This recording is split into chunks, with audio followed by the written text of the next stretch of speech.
Start. Hi guys, YouTuber blog. उद्या आम्ही जाणार आहे नवीन गाडी आणायला.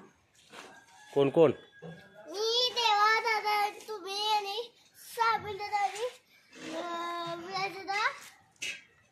ओके. कोणाच्या नावावर घ्यायची गाडी? माझ्या. हो का? येते का चालवायला? गाडी चालवायची का?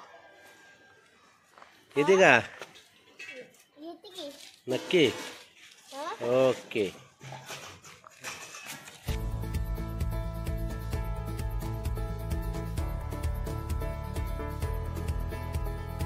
गाडी घेण्यासाठी साताऱ्यातील यामाच्या शोरूममध्ये आम्ही सगळेजण सकाळ सकाळी निघालो.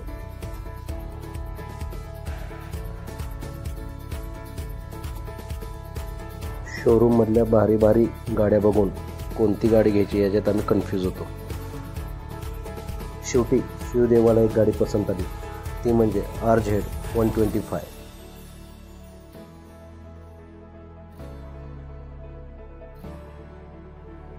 मग काय, लगेच ती गाडी घेऊन आम्ही घरी निघालो. शिव काय नवीन गाडी सोडून दुसऱ्या गाडीवर बसायला तयार नव्हता. मग काय, शोरूमपासून घरापर्यंत तो नवीन गाडीवर बसला होता. पोरांनी नवीन गाडीचं घरी जंगी स्वागत केलं. फटाकड्यांच्या माराचा जाळ संघातच.